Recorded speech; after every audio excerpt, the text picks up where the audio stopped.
Overton's update on the EIS. Okay, Jeff.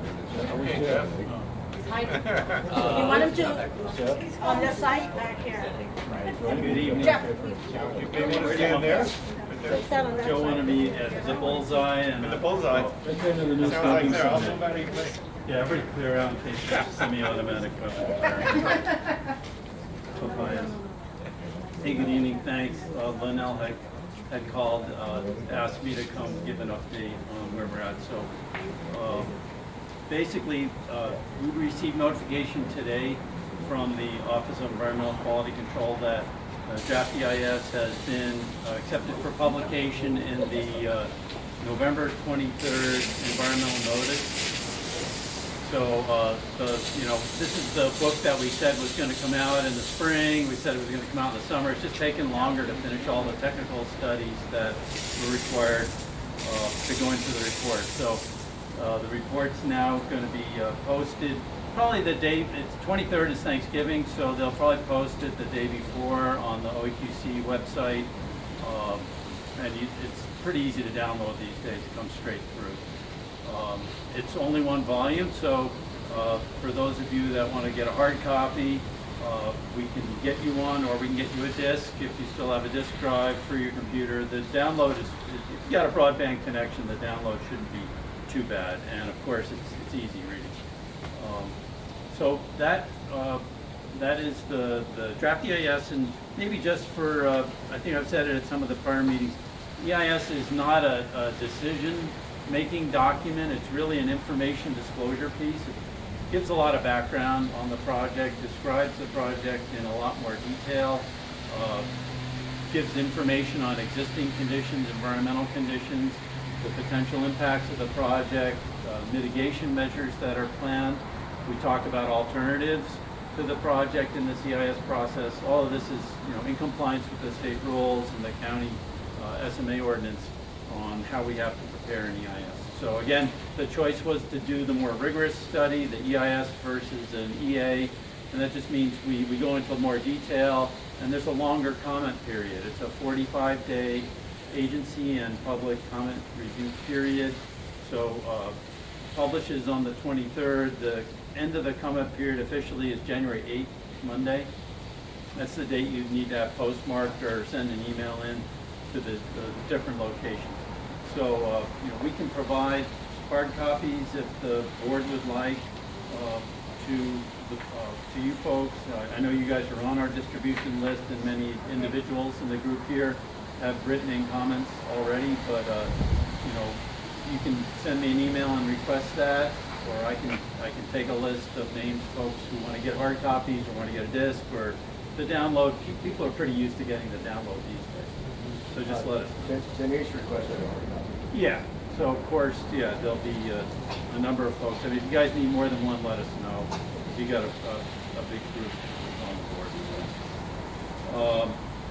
So let's see. I talked about if you'd like. I know you have you suspend your meeting calendar for December, right, for Christmas. So Right. Every other month. Yes, Yeah. every other month. so I'd be glad to come back out in January. Yeah. It's a little after the 8th, but I can walk through any of the information on that. If you wanted to hold a meeting before the 8th to ask any final questions before the comment period's up. Can you extend the comment period right now to include the backside of that? It's a legally mandated 45-day comment period. Now, letters that come in after that, we always address them. We don't just say, oh, you were on the 46th day, we won't take it. Now, if we're at the publication of the final EIS, which is probably in the latter part of February, and we get a letter from you in late February, we'll always respond to the letter. That's the way we go, but it won't make it into the book. So if I'm here, I don't know the date. What's the date of that? January 17th. 17th. Yeah. I mean, we would need to get your letters very soon after that meeting, and for that. I can't officially extend it. We'll definitely respond. It would definitely make it into the book if it came in that week. So I hope that answers the question. Yeah. But the comment period is just what it is. So the timetables, once that comment period has come up and we've gotten the comments, we get a lot of letters from the agencies, the state and county agencies. We'll get from the different organizations. They come in. We have to respond to every comment letter that's in there and respond in writing to each of those comment letters. So it's just like on the preparation notice. We'll be sending out the letters in response to the prep notice comments with the draft EIS. So you should be getting that in the mail on probably by Wednesday. Be receiving that information. It's printed. We have to produce all the responses to the comments in the EIS report, the draft EIS, so everybody gets to see how the question was asked and how we answered it. And that goes into the whole review when we prepare the final EIS, and that's around February, that timetable. We'll have to, again, do the same. These draft EIS comments come from government, from the public, and we have to respond to each of them in substance, and that all gets printed in there for everybody's review. So that timetable, we would anticipate our final EIS going out probably latter part of February. It's going to take some time for DPP, who is the approving agency, to review it and accept it. And that's March, probably March of next year. That's the point where once the acceptance is of the final EIS, we're then able to file the special management area use permit, the major permit application. And that's really the permit that is the decision-making report, and it goes before DPP. DPP will hold a public hearing out here. There will be neighborhood board meetings on this as well. We'll be back here January, March, yeah, and probably April, May, in that cycle. And I would say around May is when we'll be making our way towards City Council. In City Council, there will be more than likely 2 or 3 major meetings that are essentially like public hearings, but they're held downtown, and we go through that process with them. And they are the decision-making authority on this. I would say June is probably a target date for the conclusion of the SMA review process. So that's just kind of a rough timetable. Things are going to start to pick up now as we get into the review of this. And I hope you read the book and go through it. You're welcome to email me or call me with questions if you have questions on the specifics that are presented in there. I'm sorry, it's kind of landing at the holidays. Some people say, well, we don't want to look at this stuff over the holidays. Actually, some people have a lot more time over the holidays to look at it. So take your time and look at it. It's great if you're having trouble sleeping, pick it up, and a couple page flips, and you should be dozing off. So, I'm glad to answer any questions about what we're calling Pupukea Rural Community Commercial Center, just like it is in the Sustainable Communities Plan. We figure that's the best name for it. That's really what it is. I'm glad to respond to any questions you have tonight. Anyone? Any questions from anyone? Does it go into Have you seen the, any part of it? Do I Have you see? seen any part of it? You've seen any part of the book? Part? Every page. Okay, so can you give us a hint about anything? It's wonderful. Well, no, frankly, we had a project that went through a process, 10 or 12 years ago that was, 3 times the size of what we're talking about. This project is 27,000 leasable, 30,000 total floor area. So it's a little bit bigger than the Foodland building that's there today, just to give you a scale of it. Now, I didn't bring any exhibits for tonight, and I wasn't intending to do a presentation. That's not what Linnell asked me to do, just kind of an update. But it's a project that's in keeping with the scale of our community. It's going to be your center here that ties together Foodland, and the last piece of the puzzle under our Sustainable Communities Plan is this rural center here. So the things that we have, at our last meeting we talked about, we have the urgent care. There's a letter of intent with them. There is a letter of intent with Waialua Federal Credit Union in there. We have a pharmacy that's looking to come in. We have an Ocean Sports building in there.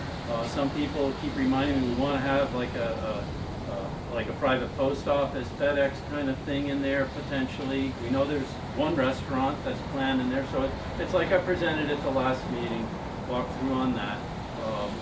In terms of the impacts, you know, we have to study everything. We have to study the water, we have to study the traffic, we have to study the views of it. So all of that is going to be presented in some more detail. The SMA application that'll come out in the spring has even more detail about the conceptual architecture and the details on the site.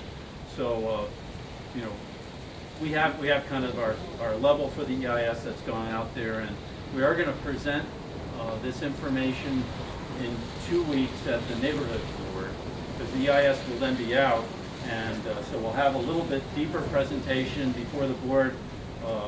Bob and Charlene are board members, and you know, we want to give time for the board. It's been a while. I think I've not presented to the board at all on this project. I think it was, you know, it was kind of a problem the last time they were before the board. So since then, the SMA minor's been granted, the uses have been dialed back, things are kind of stabilized and under control now.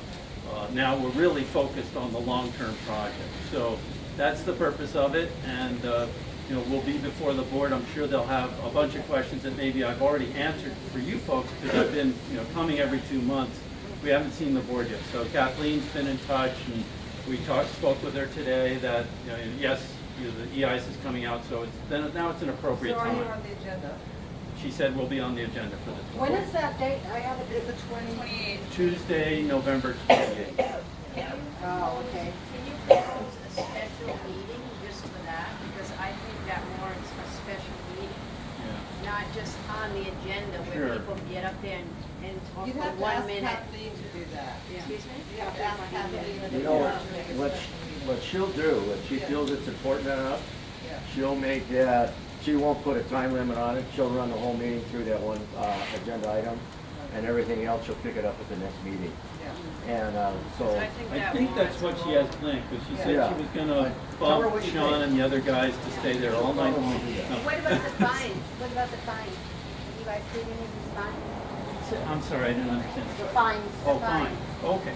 So, yeah, under the minor permit and the approvals that were granted in August, and then the resolution of the fine. So, as of that date, the accrual of fines were all suspended as of August 4th, or whenever All the. of them? Well, what I mean is, you can't, there was no fine charged for August 5th, 6th, 7th. What they said is, okay, you've got a minor permit, so that covers what, you know, you corrected the wrongs in terms of all that, in terms of accruing fines. So daily fines stopped accruing as of that date. So then the question is settlement of those fines and that whole process. And that still hasn't been settled by the city. We know there were certain violations that have been cleared and have been settled. So whatever fines that Hanapohaku could pay, they have paid already, but there's still a final settlement that has to come from the city that says this is your final number and you need to pay this. And we're expecting that very soon, but it hasn't come yet. So they're totally ready to go take care of this and settle it all. We know that there's building and grading permits that we had to apply for under the minor permit. That was one of the, within 30 days, we had to file for building and grading, so that's been done. We had to get a conditional use permit for joint development that was approved in October. So pieces that had to be complied with under the conditions of the SMA minor. We've been kind of staying on that and ticking those items off as we go through. Andrea? So how much in fines have they paid so far? I think it's $38,000, but I'm not sure. Michael, would you know? No, I mean, the fines haven't been paid for this round because they have the city hasn't. What did you say? The fines for the violation you're talking about haven't been paid because the city hasn't sent the letter. But you, those answers I wasn't. Well, wasn't there, I think there was a first You round of said fines that were 38,000, paid. I you mean, said Joe that was the even first said it at the last round. meeting. Yeah, I mean, it's a little sad that we know more than you guys Yeah, are willing to thanks. say here. You know? Thanks for updating us Yeah. on that.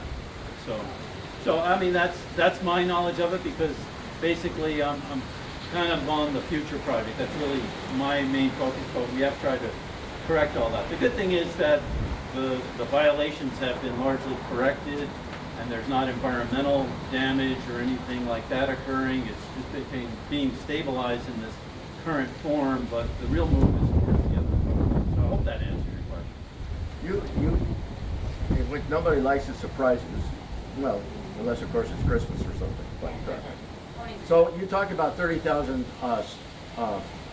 square floor feet of commercial space. Yeah.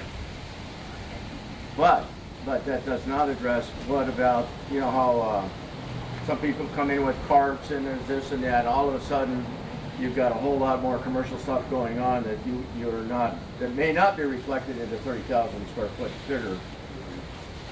Like if you have a nice open space, I mean, is it going to stay open? Yeah. Or they're going to get all chock-a-block with other exercises? Yeah. Okay, so I would think there's for Haleiwa store lots or the KS Onsen Motor redevelopment, I think there's a handful of kiosks in there that are in there. I don't know what they were. So those are not reflected in this total, and I don't think I have a good answer to elaborate whether there would be 0 or more than 0 commercial kiosks. I think that's a great question, and I'd like to be able to answer it. I just don't have a solid answer for you. Well, you're still working on the document. There you go. It's an opportunity, Jeff. Okay. Are you gonna have an on-site sewage treatment? Yes. Something going on? Yes.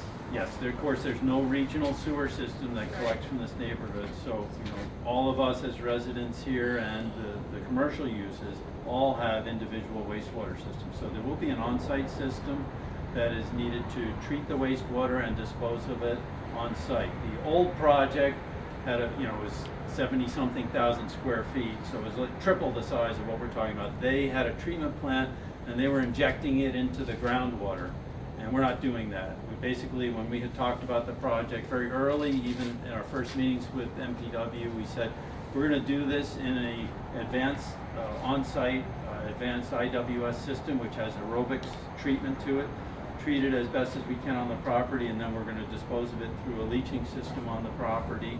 Basically, And that's all within that 30,000 square feet? no, that's the building area. So actually, we're going to use basically the upper section, the Malka section of the parking area. That's going to basically all involve the leaching field. So much like you probably have one in your backyard here. So it's spread out for infiltration, but it's all been treated in there. So we have an ATU system on the property now that'll basically be taken out and replaced, but that's an aerobic treatment unit. So it's basically the highest level you can use for this type of a system for an on-site IWS. I hope that answers your It question. does, and your water is just regular? BWS. Yeah.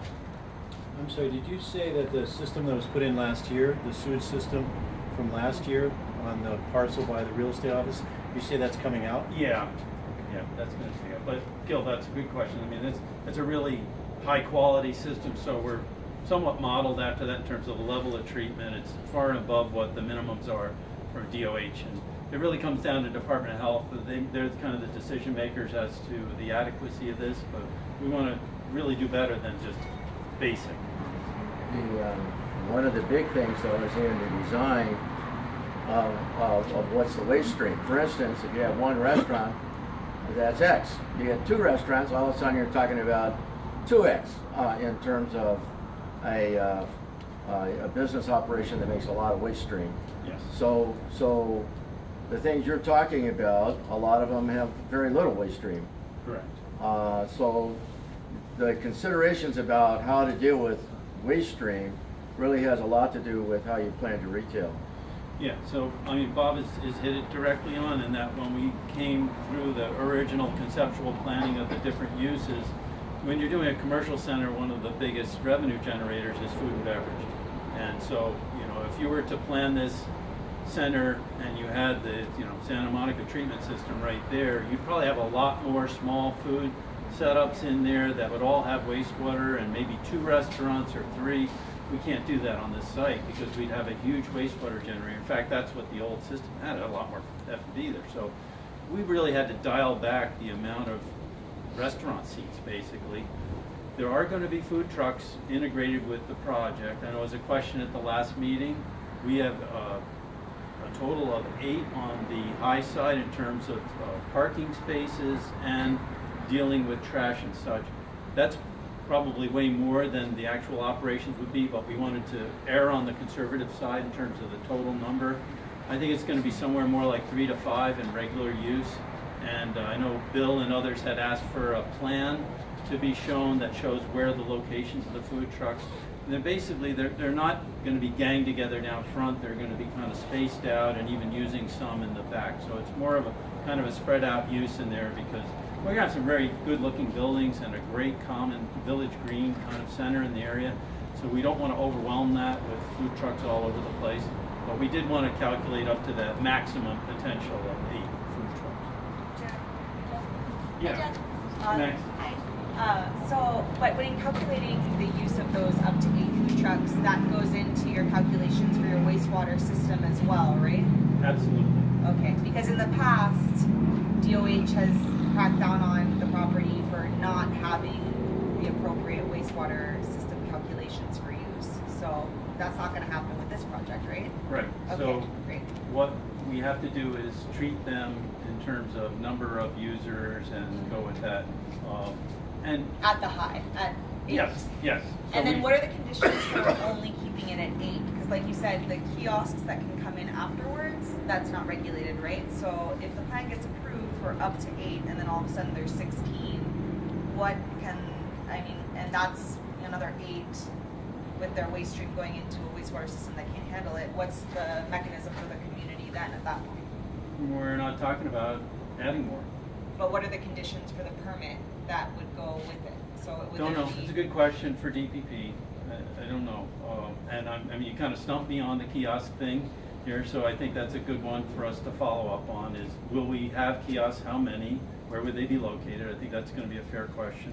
And then the same thing, nobody's asked in the development team to have more than 8 food trucks on the site, and frankly, I think that's too many in terms of the ease of use on the property. You guys I'm sorry. Go ahead, you have your hand up. No, I just wanted to ask about the food trucks and the wastewater treatment thing that you're gonna set up. It's my understanding that the food trucks aren't allowed to have a wastewater tank. Well, they How do are they have a gonna- tank, actually. Okay, so how are they gonna get from the trucks to your, No, it's a great question. So we will not have any liquid waste disposal from the food trucks happening on the property. They still have to be serviced by their food establishment, which is an off-site location. So for instance, I think it's North Shore Tacos has their taco place over in Laie or Haula. That's their certified kitchen or whatever, their connection for that. So each of the food trucks have to have an off-site food establishment that services them. Chet has that, all of the and the users. So wastewater has to go there? yeah, they either have to Yeah. pump it out on site using a proper protocol so there's no spills or things like that. It will not be going into the system. But the people who dine at the food trucks, the customers, they'll be using the restrooms for sure. So we have to accommodate for them. That's kind of the angle that Max was asking about, making sure that we accommodate And them. just one final thing, because I gotta go. Okay, Sorry, sorry. Tom. The EIS, I can't wait to see what comes out in it. I'm really looking forward to seeing how you treat not just the site itself, of course, which you have to, but the potential impact, and the impact, if you actually go ahead and build this thing, the impact it's going to have on Sharks Cove. Right. The invertebrate life, all the rest of it. I'm really looking forward to it. Yeah, no, good question. We did have a marine biologist do the survey out there of water quality as well as the marine biota. And so there is a report in there, and they've now integrated their findings with that from the engineers on the drainage as well as the treated wastewater disposal. So all of those elements are covered in Right, there. I'm just looking forward to reading it. Yeah. Yeah. Good. We wanted to pay attention to that because actually the last group that did not include any of the marine stuff in their studies, and that was a big omission in that. So we definitely wanted to pay attention. Thanks for bringing that up. Hey, Richard. Hey, Jeff. Crosswalk, where would that be? Okay. Well, there's probably we have the existing crosswalk that exists in front of the fire Okay. station. So that's at the signal. So Not that gonna one work. that one is one crosswalk that services Foodland Yeah. and probably some of the patrons of the New Rural Center. Now, what we're talking about, we actually have a series of meetings planned with the city and the state transportation agency to propose a new crosswalk on the north corner of the property. So it would be set up there as an official state certified crosswalk there. Doesn't exist now. We're asking for it, and we think it's a really good idea because it'll help balance out bicycles, peds, skateboarders, people that come through there. We know there's issues with people parking on the side of the road and crossing, or just walking straight across in the park. Yep.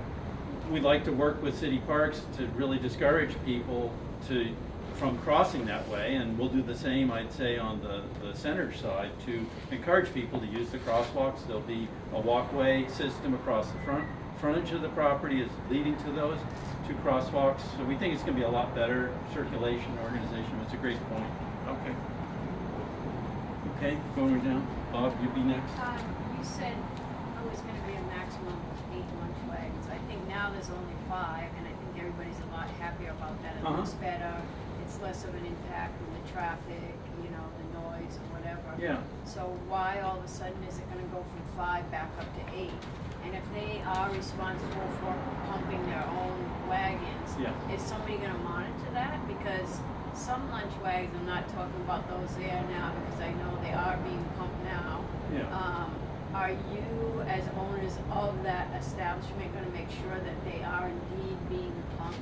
They have to be, because if they're not following, these are going to be terms of all the agreements with Right. each of the tenants. So if they're not in compliance with it, Michael's a project manager for Hanapohaku, they're going to get booted out because we know folks are going to be looking very closely to make sure people are in compliance. It's been a problem. We've kind of righted the ship now. Chet spent tens of thousands of dollars to get his place in full compliance. So we're trying to stay in compliance. So if somebody steps out of line, and there's going to be on-site managers making sure trash is not. Well, that's what I mean. I mean, for years, the place wasn't in compliance. And No, I it's a think mess. That's why everybody is so kind of distrustful of I don't blame you. what people are, what you guys are proposing. So that's why everybody's a little leery Yeah. of it. I mean, it is better now, but you can't blame everybody for not being a little I agree leery of with what's you. going on. You know, and now if you do indeed do this, how long is it gonna take? And in the meantime, you just have the lunch wagons there. It might be like 5 years if you indeed get everything passed and it gets built. And in the meantime, it's just a lunch wagon park. Yeah, so that's a good question. You're curious about how soon they would start work on a project if they got And approval? complete it. Yeah. Like you keep saying, oh, we're gonna have the urgent care, we're gonna have a pharmacy, we're gonna have this, we're gonna have that. Well, when? Okay. Well, that's a good question. I guess I can't answer it 100% definitively, but they're spending literally hundreds of thousands of dollars now on the new project. And so there's a real commitment to proceed with the Rural Community Commercial Center, the new project. This is the kind of project where you can't come in and just build one piece and then come back 2 years later and build another piece of it. That's the most inefficient way to do it. So like KS came in and they rebuilt their project at Matsumoto's, it's all done at one shot, and they come in. It's about a year of construction to do that. And then you've got to outfit the stores and the landscaping and all. And I would say it's probably 15 months of construction and such. So let's just say they got through the permits by next summer. They got design and approval done by the end of next year, so they could actually start construction in 2019. They wouldn't be occupying until probably mid 2020, 2021, something in that time horizon. I hope that answers your question. So All right, Bob? you followed a formula on your project in Haleiwa in terms of square footage and parking lots, and many would say, perhaps, that you guys blew it. Yeah, not enough parking. Not enough There's parking. not enough parking, and the only reason I bring that up is you want to maximize the rent area and parking. So it's a huge problem once it becomes a problem. And maybe it's a problem people want to have, but people don't. The guys that can't find a place to park don't like it. And I hope you're being generous in your allocation. I guess that's. Yeah. Well, Bob, you raise a good point, because the code requirement for parking there was actually a little higher, because there were about 34,000 square feet total with the old and the new combined. Here we're at a lower number, probably 27,000 gross. We are next to Foodland, which is busy, but we see some complementary uses of the parking areas. Our code requirement puts us, I think, at right around 80, 77 or 80 spots, and we've got 126 penciled in. So we're about 50 or so over the code requirement, which I think is great. We don't have, at Haleiwa, we had to have that big drainage area in the back, and that just was a set aside that we were stuck with. We had to because of Lotus and the way the elevations work there. We don't have that restriction on this site. We can actually park on top of the leach field the way it's structured. So I think we can maximize the parking. It sounds like we might even find some more parking just based on configuration. Also, Foodland is going to be restriping portions of their lot with the way the entrance is working out. I think we're going to gain 10 or 12 spaces on the Foodland side. So we're going to net a higher percentage. Now, yeah, a successful center show is going to be busy, and I think we're likely to see a lot of parking. We're going to try to avoid this becoming a beach parking lot because that's what the beach park is for. And so I know MPW has raised that question about people parking there, coming across, that kind of thing. So we'll have some kind of monitoring of parking to make sure people aren't just, grabbing all their snorkels and going across. That's what they do. Yeah, I think it's a great question because I think parking's got to be managed holistically. And do we have enough parking? Well, we're going to be well above the code requirement for sure. Go ahead. So when you break ground, will all the current food trucks be gone? I mean, you've got to have a clear plan. Yeah, right? yeah. It's Liam and everyone else on the property will end up having to relocate temporarily for that period of construction. So that's going to be 2-year period. Well, I don't think it'll be 2 years. We're hoping to probably be closer to 15 months, 18 months, something like that. So it is going to be a disruption to the current tenants. Some are, we're hoping for many of them to continue on. Liam has an agreement in principle with the owners to continue on. So we're hoping to have that continuity, and that means we've just got to help plan for these guys to survive in the interim period and then come into the new project. Bob? I think it's the same question that Bill made at the last meeting, but to the extent that, architects love to draw pictures about what it's going to look like as you sell it, but if you sell it without all the potential lunch trucks and all that other stuff that might be added in, you're doing a disservice. I would specifically request that there be a rendering that really creates a visual of what it might look like. And I realize that some guy might paint his truck a different color or who the hell knows what, but let's not misrepresent what a full build-up would look like. Yeah. So it raised an interesting question because economically, I think you would always want to build this center so that you could operate without a dependence on food trucks, because you never know what the regulations are going to be on these mobile food establishments downstream. It's a very mobile situation in terms of rules and all. So I think we're not committing the center to have this court of food trucks in the front, maybe like it was envisioned in some people's mind, where they're all jammed up front and it's this blight again in the front, because that would totally ruin the approach that we're trying to take of creating this kind of country feeling, kind of easier gathering place experience. Now, food trucks are, I think, enjoyed by many people in the community because the variety of food, the price point, it's a little more social, it's a little more maybe current or hip. So we want to continue those offerings, and I think if we had even others that aren't represented on the property, maybe that would be more of a benefit for the community. So I think they're an important piece of it. We'll have more information in the EIS. I think guys are always asking for more, so we'll produce what we can to show that, and we'll have some stuff in a couple weeks at Neighborhood Board. We'll at least have the plan, and I know there's a few food trucks in one of the perspective views. Maybe we'll have to do some more work just to represent another angle or something. I have a question All right, about clarification about parking. I don't know where it is that I read or heard. Is it special management district that for every brick and mortar store, the requirement for Haleiwa Town was 2 spots? Is that like, is that, am I correct in that? And is that same numbers carry over to that area where you're building? Because I think it's somewhere, it's only required 2 spots for each retail space in Haleiwa, and that's why they can get away with that few parking spaces.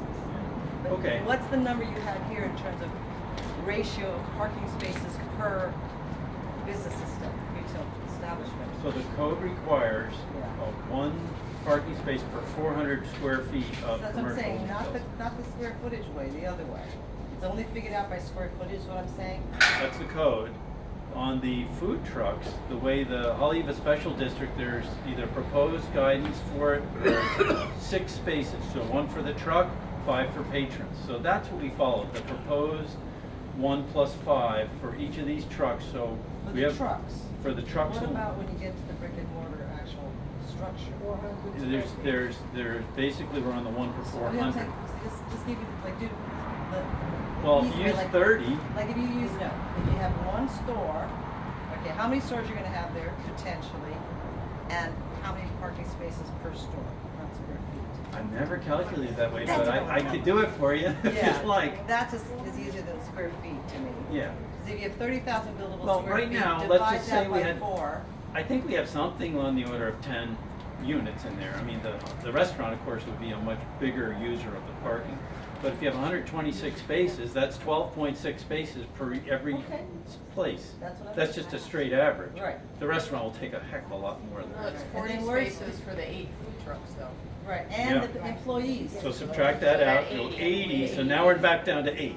Now I have 8 parking spaces Right, and for so you. then employees and all that have to park somewhere. Okay, well, that's a good question, and we're also trying to encourage the parking for the employees in the back corner in that one section back in there.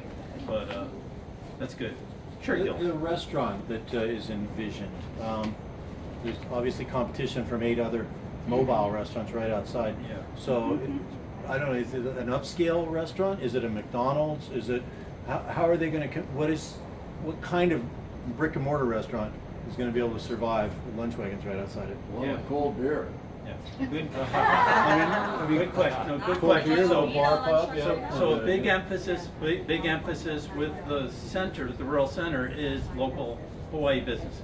So it's going to be a restaurant in Hawaii, and it's not a fast food restaurant. So it's going to be a sit-down restaurant. We can call it fine dining. It's not going to be a super foo-foo white. I don't mean it that way.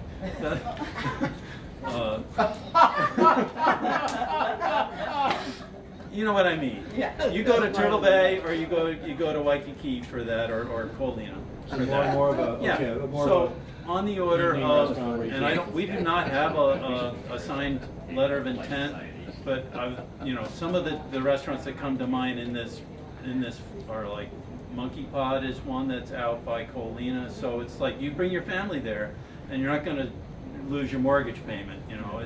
It's not going to be inexpensive. It'd probably be on the order of a Haleiwa Joe's kind of experience. And I can't say more because I think they're sort of competing for this space. It's going to be a very popular space because it's a beautiful view. It's going to be in the more prominent forward position as I showed last time. And I hope that answers your Yeah, it question. does, thank you. Okay. Folks? If you beg, we'll dream up some more questions. No, that's, no. I mean, Andrew said, "Be short. Don't say a lot. You don't need to say a lot." I'm like, "Hey, you invited me out here. I'll come. I will come out here anytime you guys need me to come out and answer these questions, and I'll do my best. And I try to shoot straight. I try to shoot it straight, and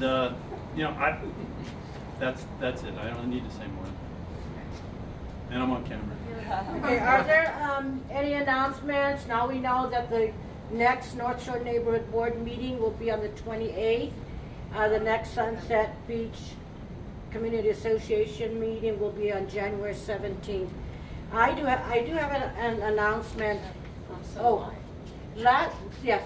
So just really quick to make sure that everyone understands, the public comment period for the draft EIS will open from the day that it's published in the Environmental Reporter. So if you guys haven't signed up online for OEQC, that's our environmental reporter that comes out every 2 weeks. Nope. And then You'll get the notice and you can click on the link. So that's the start of the comment period. It will end 45 days from that period. If you don't get your written comments in within those 45 days, you miss your chance to comment on the project in a way that later you could go forward with another type of legal action. So I encourage everyone, because the board won't have the opportunity to have another meeting before the comments are Unless you due. want to hold one, you could hold a special meeting So too. make sure that, I know it's during the holidays and everybody's really busy and everybody's got 10,000 things and Christmas and Thanksgiving and everything, but make sure you take the time to read the thing and put in your comments, because once that 45 days passes, it's power ready. So just from a standpoint for our community to stay vigilant and to understand it and to get our foot in the door, make sure you put the comments in. Thank you. Sometime last year, I can't remember which meeting it was, but we did have representatives from the Ho'ola Napua organization, and that has to do with the sexual exploitation of minors. And they started their project out there by Crawford's convalescent home. A portion of that is for them, where children that have been sexually exploited, a place to a safe haven, and some kind of therapy. Well, they're going to have 2 presentations on their platform is education equals prevention. So they are inviting the public to attend. They have 2 separate presentation dates. I will email everyone their flyer, but it will be held in town, and there is parking there. It will be at the Central Union Church campus, the parish hall, and free parking is available on site in the lot that fronts Punahou Street. And it will be on November 30th, on a Thursday, or on another Thursday, December 7th. I will email out all the details, but to me this is very important, especially with the onslaught of social media now. I mean, if you have children, grandchildren, good friends, turn them on to this, have the kids, bring the kids, they're going to have a pizza party, join in and be educated on it. I mean, it is such an ugly, ugly affair. So many lives are destroyed. You know, you might somewhere along the line know somebody that has gone through this, and Hawaii is just a perfect ground. I mean, only now it's being brought to the forefront, but it's been happening for much, much longer. I mean, to the point where they got a system going all around the world now. They'll take our kids, send them to Vegas, have them work Vegas, send them to Singapore, wherever. Now, this is a worldwide problem. And this organization here, that's out right at the end by Crawford's home, they have chapters all across the United States. I mean, this affects everyone. So even if you don't go yourself, turn this information on to your friends, your family, your teenage cousins, whatever. But I think this is something that we should all be more educated about, so we can share it and try to protect our kids. Yes? They are also presenting tomorrow at Waialua High School for the, they should do that all it's for the parents and, it's for the parents and kids mostly, but I think probably if you guys wanted to go, they probably wouldn't kick you out. It's at 6 o'clock tomorrow at the library. My wife and daughter are going to that. I've been a big supporter.